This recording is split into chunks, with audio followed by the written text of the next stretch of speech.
Now, I teach there are 7 distinct plans a real estate investor needs to put together to go the distance being a buy and hold real estate investor.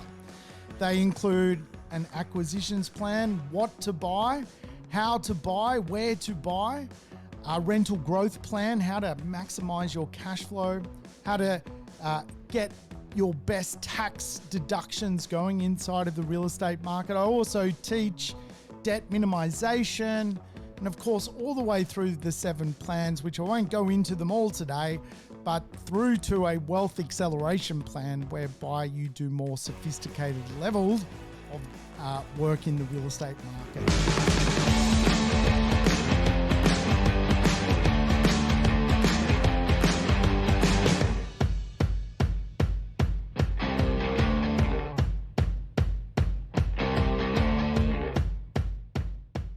Welcome to the Urban Property Investor. I'm your host, Sam Saggers, here to help you crack the code of real estate wealth.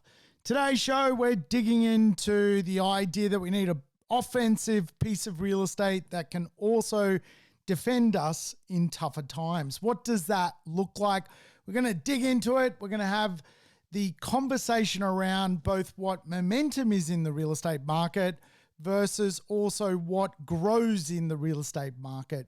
Both can lead to capital growth. One is offensive and the other is defensive. So we're going to dig into it. It's part of my Forex growth plan. It's an awesome section. I think it makes a lot of sense. We're going to have a good chat about it today. Welcome back, you urban property investors. I hope you've had a wonderful week. And of course, if it's your first time tuning into the show, thank you for choosing this show to learn about real estate. A big part of my journey is simply sharing information on the real estate market, which I've learned over basically a 30-year career exploring, understanding real estate, doing different strategies. And of course, today I teach a lot about real estate. So if you like the idea of learning about real estate, you've come to the right podcast. And of course, feel free to go back. But the golden rule of this podcast is to play the show in double speed. Get your life back.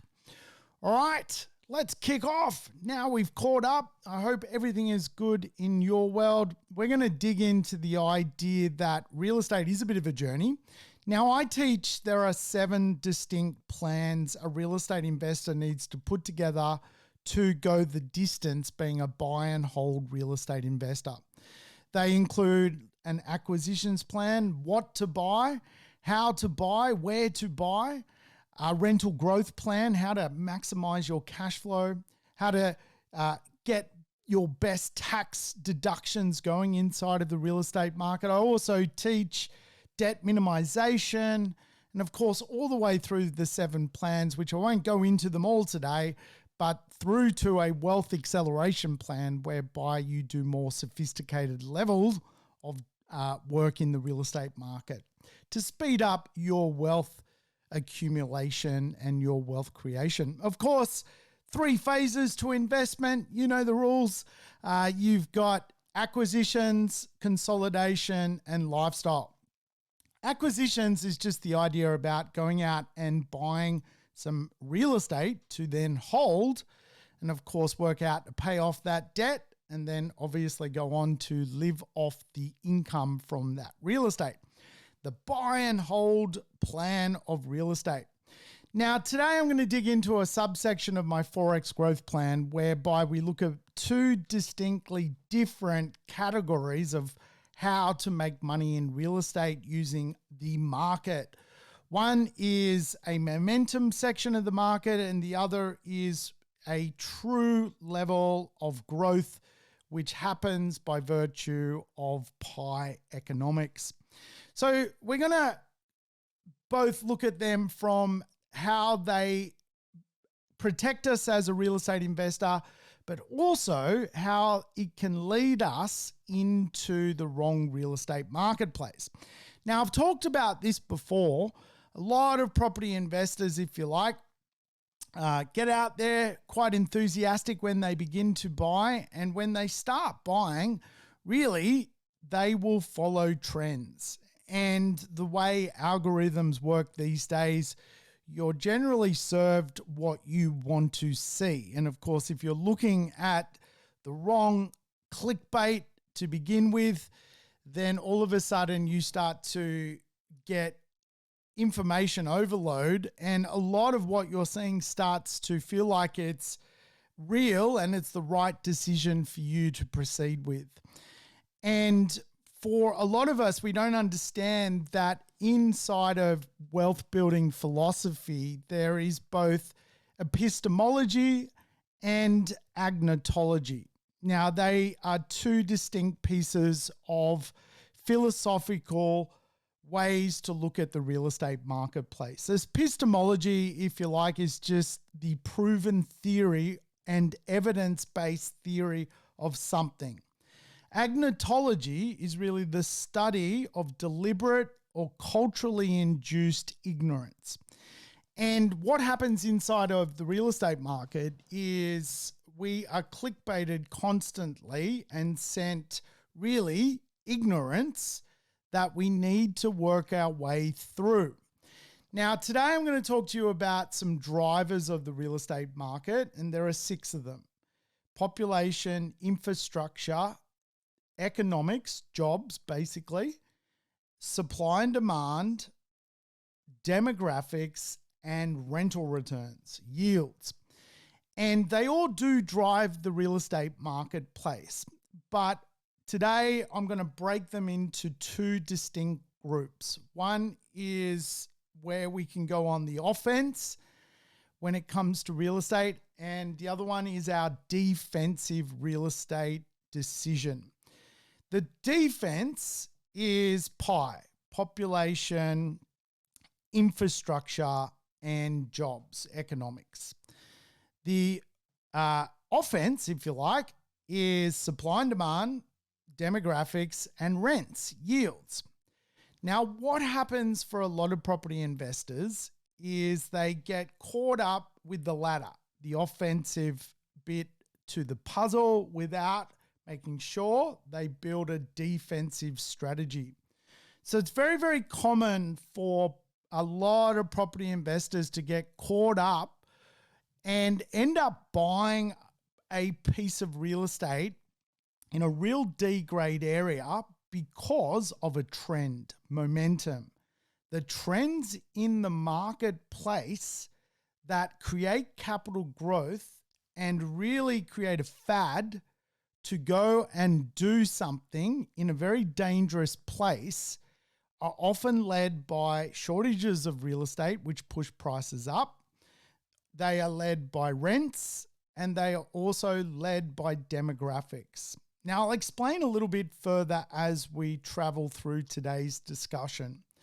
But seemingly, those 3 categories, if they're not backed up by a strong population base, infrastructure spends in the billions, and of course, jobs which are there in various different industries, lure people into investments in Australia where the marketplaces carry very little backbone.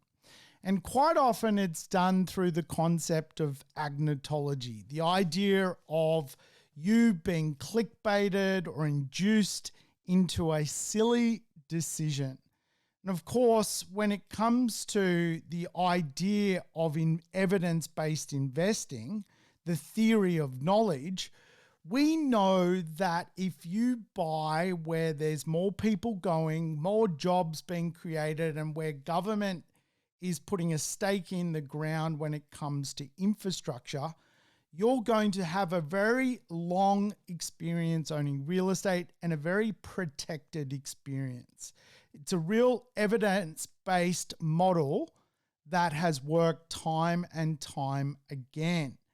And of course, when it comes to the idea of people using agnotology to go and buy real estate, which is the idea of listening to induced ignorance that is done deliberately, all of a sudden you'll see when you're scouting around looking for deals, hotspots that are out there, the 3 most amazing hotspots which are going to make you millions of dollars from real estate, all of a sudden you will follow a trend which is inducement to do something. And obviously, the idea of being involved in a subpar piece of real estate can send your wealth creation journey off in a strange direction. And it certainly has happened to me. I've bought real estate in the past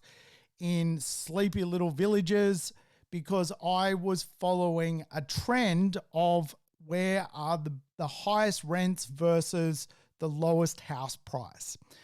I followed a trend of rents. What I did wrong was leave a marketplace where the population wasn't growing, where jobs weren't abundant, and of course, where there was no infrastructure spend. So it's a big, big difference when it comes to how you play this game called real estate. Now, we are served baloney constantly, both agnotology, and of course we are served epistemology, the idea that knowledge is proven and real evidence. And really the journey of property investing is a battle between both epistemology and agnotology, because it requires making decisions based on quite often uncertain information and navigating potential biases and misinformation that exist in the marketplace. And so the more you follow the rules of investing and stop leaving investment fundamentals, the longer you're going to be able to hold real estate and end up being successful from the original purchase that you went through. Now think about it. Buying real estate is quite easy, but then you've got to deal with things like policy and decisions that happen around you, interest rates. You've got to deal with debt. You've got to deal with household income and what you're earning, vacancy rates. You've got to deal with media clickbait. You've got to deal with all sorts of events, black swan events, green swan events. You've got it to deal with just about so much from a problem point of view once you own the real estate, that people often start to regret what they bought, because when the tide goes out, you kind of can get caught with your pants down if you didn't follow one of the most fundamental rules of property investment, which is to follow pie economics. Where is the population? Is the infrastructure coming? Is there a lot of infrastructure in that area? Is the infrastructure efficient? And of course, are there jobs?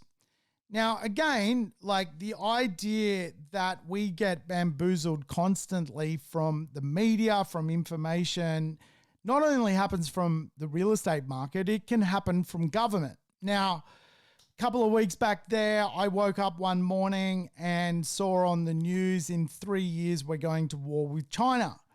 You know, bananas. I literally nearly spat my coffee out of my mouth watching that piece of news, which was relayed by massive, massive media organizations into my brain. I'm like, why am I going to war with China? And of course, this was a classic piece of government agnotology, culturally induced information. Because 2 weeks later, the government signed the AUKUS deal to basically buy 7 submarines, nuclear-powered submarines, at a cost of $300 billion over a period of time.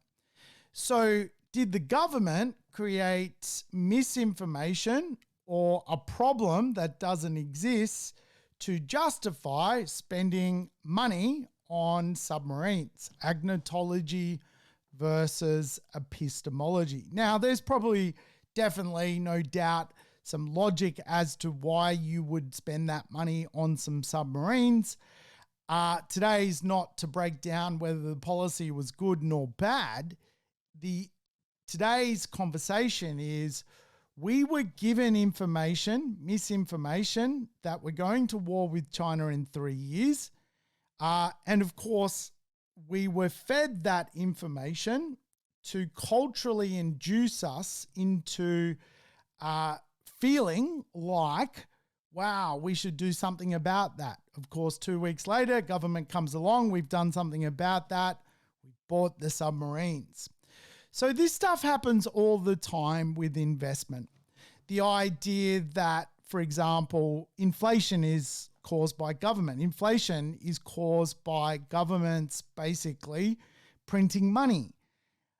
Often governments won't tell you that that's the cause of inflation. They'll say there's a shortage of eggs. That's causing inflation.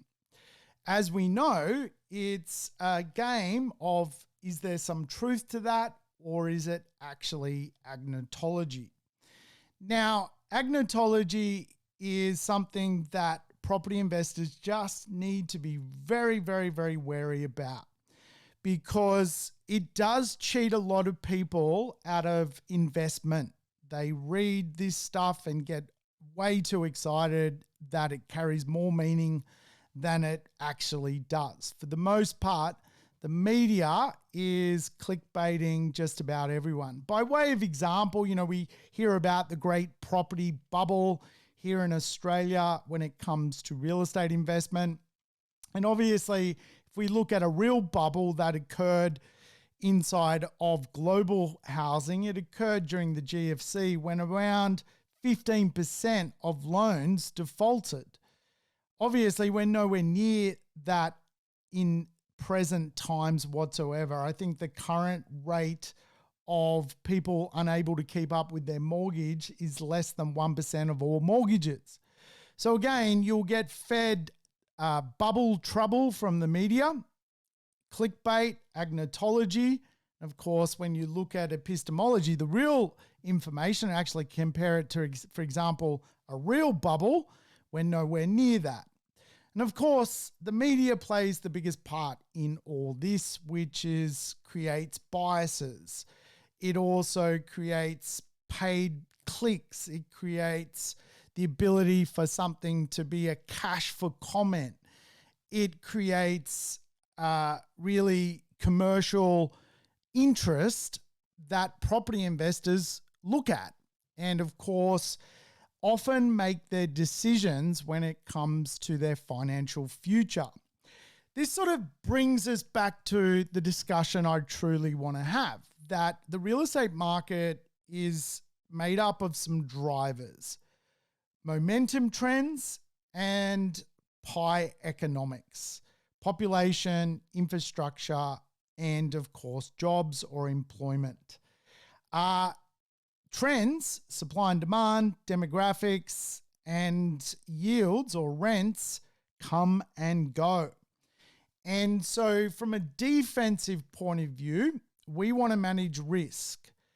To manage risk as a property investor, to avoid volatility, we want 1, quality fundamentals; 2, we want a lack of volatility; and 3, we obviously want the right piece of property that represents value at the point in the cycle.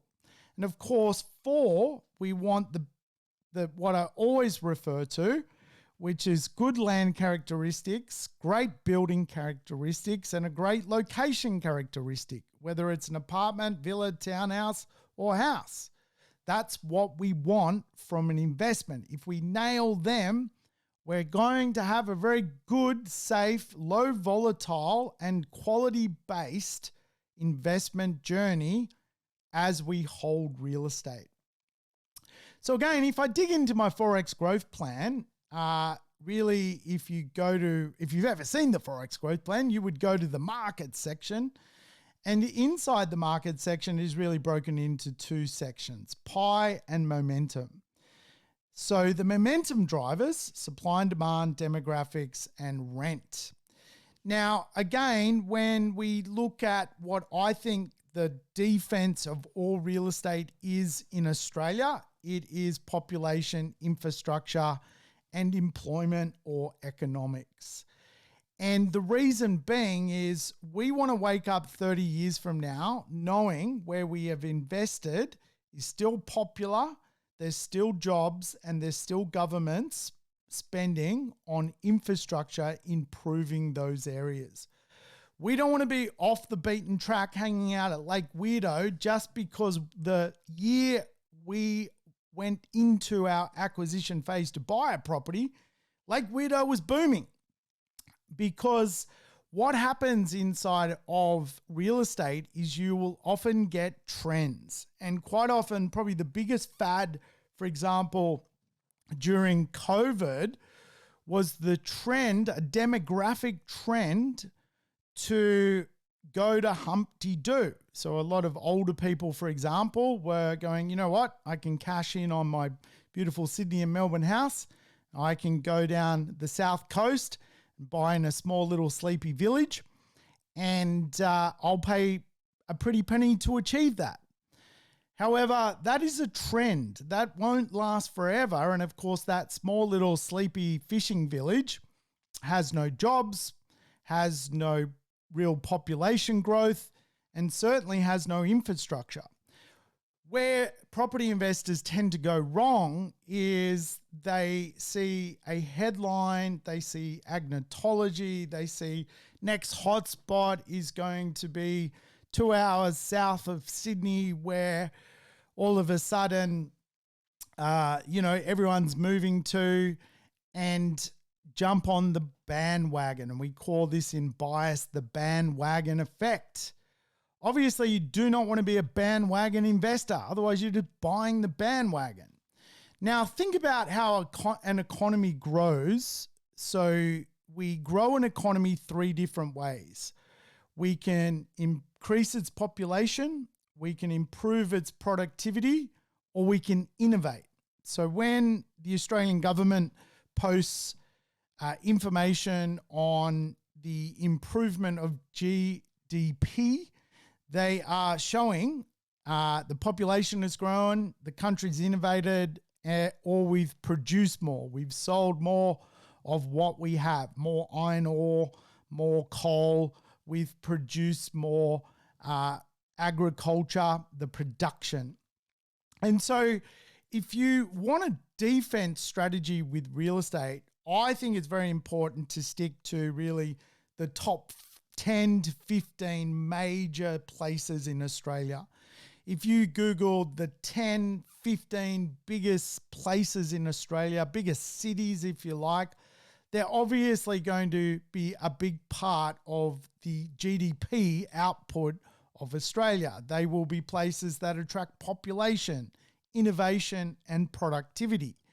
And so they could be places like Ballarat, which is, a growing place. They could be places like Newcastle or Geelong, but they aren't places like Weirdo, or they aren't little towns where there's 25,000 people. They're not. Those areas are fads, and those fads go to sleep because not every year do rents climb. Not every year does a demographic shift push the property market in those areas. Not every year is the supply of real estate so short that demand equals a betterment of price growth against supply. And of course, if you've ever been to a small town, usually they've got lots of land around them, and it's quite simple to actually go from an undersupplied place to an oversupplied place through one housing land subdivision. It's really as simple as that. So a trend can moment the market. It can also make the market also not moment. And so you get this effect in property selection, if you like, whereby a lot of property investors follow momentum. And again, momentum is just a trend. A trend is just a fad. And of course, supply and demand can also be out of favor, if you like, and demographics and also yields in big cities. They can be in favor and out of favor. And little cities, big favor and out of favor. The only difference is for those top 10, 15 major areas in Australia, they have a defensive strategy. The defense is PI, population, infrastructure, and employment or economics. Now, if you think about growing GDP, obviously you can grow your GDP by increasing your population. Again, the better areas have the population. You can grow your economy by innovating. Infrastructure is just innovation. The purpose of infrastructure is to make something happen faster, smoother, simpler, to increase, obviously, the end result, which is productivity. And of course, productivity is employment. The more jobs you've got, the more productive your economy is. Suburbs and towns are just microeconomies. And of course, if your microeconomy has more money coming into it, the odds of that area doing well over a period of time is very, very good. Trends are what we just talked about: supply and demand, demographics, and yields. These trends come and go. And again, they can affect all marketplaces. You can have a very low yield in a marketplace, followed by a very high yield. You can have a very high yield followed by a very low yield. It will constantly change. And again, if you are buying a property because you ring up and you go, well, that yield looks really good, you're buying a trend. You're not buying something that is a defensive thing. It is an offensive thing. The yield's so good, I want to buy it, I'm going to get into it. Offense. However, without defense, and if you just follow offense and with a market without defense, then you could run into some tail problems with that strategy. And so for a lot of investors, particularly during COVID, they didn't buy in the top 15 places in Australia, and they went off the beaten track. And of course, it was all fun and games in a low interest rate environment when there was a big demographic shift into these smaller communities, because you had the arbitrage of money coming out of big cities going into little places where the aggregate size of those little places was very, very small, creating an illusion of high capital growth because of a small amount of aggregate property selling for much higher than what the median level was. Again, it is data, but it may be not the complete picture. Now people own real estate in small satellite communities and are starting to realize that during the boom, perhaps they shouldn't have followed just the trend. They should have actually thought through their defense strategy, which of course is population, infrastructure, and employment. Where are the jobs? Where are the people? And where is the infrastructure? Momentum is a trend. And again, some trends are a Ponzi scheme because you get fed agnotology, misinformation. You were clickbaited to a certain area because that's what the commercial reality of Facebook's going to do, because someone's paying Facebook. You then think that is going to be the next hotspot. You look at some of the trends and you'll notice maybe a shortage of supply, a high level of demand, and you'll put two and two together and go, this is the investment for me. And of course, particularly if it lacks PI, that is a real risk. A risk of inflated pricing versus what true locals pay. And of course, a Ponzi concept is just that. The only fundamental to a marketplace is someone else willing to pay more than what you did. And of course, inside the real estate economy, that's not a good place to be. Trust me, I've owned real estate in towns with less than 10,000 people in it. And of course, if they're not the best properties in town, no one really wants them. And there is no real resale marketplace. And of course, the Ponzi scheme can collapse all around you because no one at the next point of the cycle wants to pay more inflated price for the asset than you did. Why is this the issue? There's not people going there. There's not infrastructure being improved in those small little places.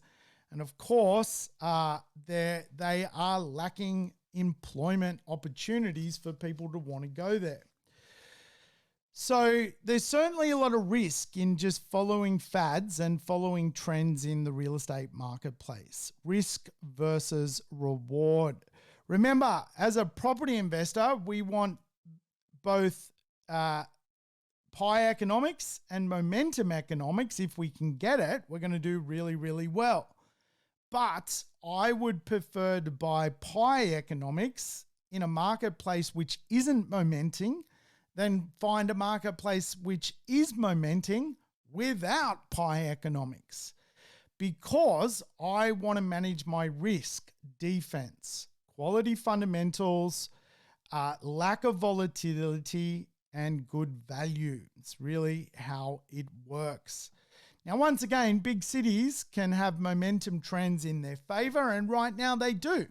If you go look on the news, you will see the biggest momentum trend right now is rising rents in major places. Melbourne, Brisbane, Sydney, massive momentum trend. You've got massive low supply in places like Melbourne right now. It's fallen off a cliff. There is no supply for a 5 million person city with hundreds of thousands of people returning to that city. These are great signals. These are trends. These are momenting the market. These are pushing price growth in rental returns right now, and no doubt will push prices up in the short to medium future of a city like Melbourne. But again, it's just a trend. It will stop. What is left when that stops is a city with a population which is growing, billions of dollars being spent on infrastructure, and jobs, not only for today, but also for the future, jobs like biomedical. So again, you've got a good example there of a big city now on the offense with low supply, rising rents, and with its defense, population, infrastructure, and employment. So will that always be the case? Well, yes, for population, infrastructure, and employment. No, for momentum. It's just a trend. It's a short-term metric. It's obviously helpful when it comes, but it's not always going to be in the investor's favor. And again, like the point of today's conversation is to know the difference between the two, because if you don't really recognize that a market has pie and then has trends, then you're doing it the wrong way round. If you're going, well, there's some really good signals here that there's low supply and rents are going through the roof, and you ignore the fundamental, which is population, infrastructure, and employment, you're going to run into a problem at some point. I don't know when that point's coming, but it could get absolutely nasty because there will be a lack of people wanting to buy in that next area, and it can often become a place which is just broken. And, you know, the one that springs to mind constantly, which is Broken Hill. It is constantly being an attraction magnet for a trend, which is rent. rent versus purchase price. The houses are cheap there, the rents are healthy, but really no one is waking up in a major place where 90% of Australians live today on the east coast of Australia going, got to get me to Broken Hill. I've got to do it.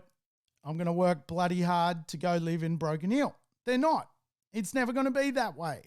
You're lucky if the train stops for more than an hour before it actually even wants to leave. So trends, they are good. They are bad. You will get fed agnotology. You'll get fed epistemology about trends. What real estate basically comes back to at a macro level is pie economics, population, infrastructure, and economics. I've probably said that way too many times. You're probably counting how many times has this dude said pie? No more pie. Look, real estate at the end of the day is driven by local factors. Local factors determine the rate of growth. Local factors from land characteristics, location characteristics, and building characteristics. You pin them against, obviously, a good place to invest at a macro level where there's lots of population, infrastructure, and employment. And then you go looking for trends. Trends being supply and demand, yields, and demographics. Because that's the nature of investing. Invest where there's low volatility, where there's quality fundamentals, and ultimately where you can find value. The mega projects in Australia today, according to Infrastructure Australia, are not in Broken Hill. You've got WestConnex in Sydney, 16 billion. You've got Sydney Metro, 12 billion. Melbourne Metro, 11 billion. Westgate Tunnel in Melbourne, 10 billion. Melbourne Airport Rail Link, $10 billion. Melbourne to Brisbane Inland Rail, taking it from the Port of Melbourne to the Port of Brisbane, $9 billion. Bruce Highway upgrade, $8 billion. Cross River Rail in Brisbane, $5 billion. Western Sydney Airport, $4 billion. Metronet in Perth, $3 billion. Ring Road upgrades in Melbourne, $2 billion. This is the infrastructure to increase and innovate and create more productivity and more money for people. It's happening in our bigger cities where there's pie. And so today is all about defense before offense, not the other way round. And for a lot of people, I know they've been caught out with this because they're contacting me with regret theory about what they have bought, asking me my opinion of what they have acquired in Lake Weirdo. And of course, they have made capital growth, but now they are starting to question, well, what does it do now, this piece of real estate? What happens? It's in a sleepy little village, a little fishing village. What next for me? And again, I was saying this would happen. Fads come and go. And I know a lot of other commentators that feel the same about this and experts in real estate. Fads always come and go in real estate. There's a lot of agnotology, a lot of clickbait, a lot of hotspots. And really, when you think of it, if there's so many hotspots out there and, you know, they're so successful, why haven't they been discovered before now?